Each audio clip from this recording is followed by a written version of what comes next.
अस्सलामुअलैकुम students, my name is Kafeela Kashif and you are watching YouTube channel. आज मैं आपको 9 क्लास के मैथ के बारे में बताऊंगी। इसकी 1.1 एक्सरसाइज बताऊंगी और आपको ये बताऊंगी कि ये मैट्रिक्स को हमने कैसे सॉल्व करना है।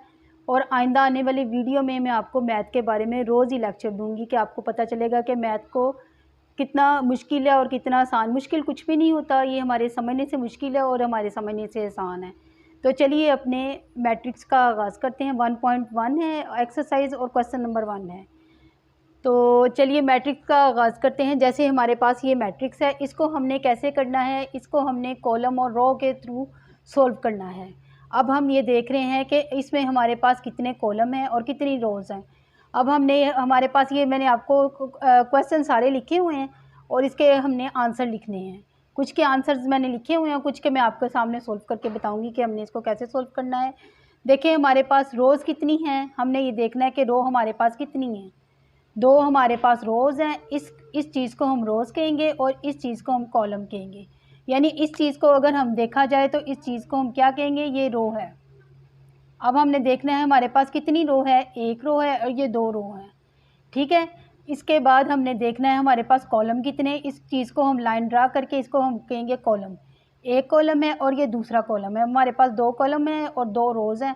इसको हम लिखेंगे 2 बाई 2।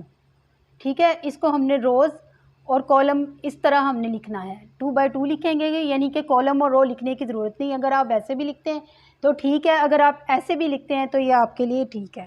अब हम ये देखते हैं कि बी पार्ट में हमारे पास क्या है। बी पार्ट में भी हम देखते हैं कि हमारे पास 2 रोज़ हैं।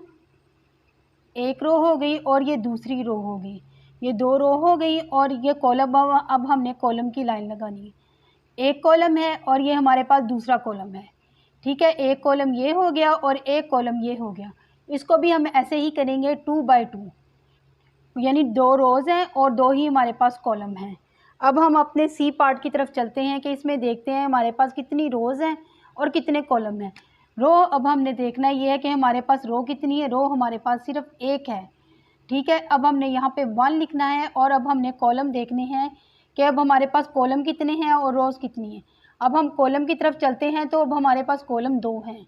अब हमने लिखना है 1, हमारे पास रो 1 है और कॉलम हमारे पास 2 हैं। अब हम अपने डी पार्ट की तरफ चलते हैं। इसमें हमने देखना ये है कि इसमें हमारे पास रोज़ कितनी है। रो का उर्दू में मीनिंग क्या है, रो को हम उर्दू में क्या कहेंगे। रो का मतलब होता है कि तार होती है, लाइन होती है। उसके बाद हम देखते हैं कि अब हमारे पास यहाँ पे कितनी रोज़ कितनी है और कॉलम कितने हैं।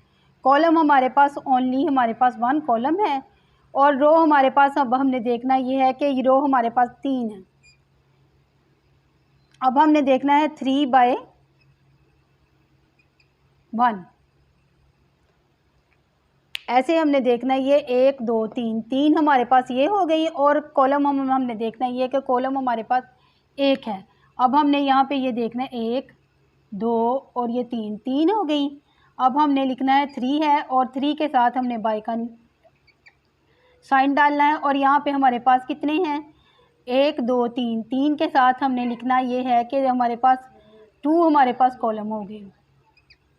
ठीक है।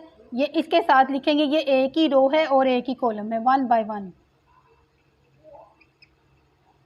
अब हमने जी पार्ट की तरफ जाना है। जी पार्ट में अब देख रहे हैं हम, जी पार्ट में हमारे पास 1 2 और 3 है। इसके साथ हम क्या लिखेंगे, 3 बाई 3। एच पार्ट में हम देख रहे हैं 1 और ये 2। ठीक है। अब हम लिखेंगे 2 और बाई का निशान डालेंगे और ये देखेंगे कि अब हमारे पास रोज़ कितनी हैं, 1 2 3 है, 2 बाई 3। इसका ये आंसर ये होगा। ठीक है। अब हमने मैट्रिक्स आपके सामने, मैंने आपको 1.1 का क्वेश्चन नंबर 1 कंप्लीट करवा दिया है। कल मैं आपको इसके क्वेश्चन नंबर 2 के बारे में बताऊंगी कि ये इसको हमने कैसे सोल्व करना है।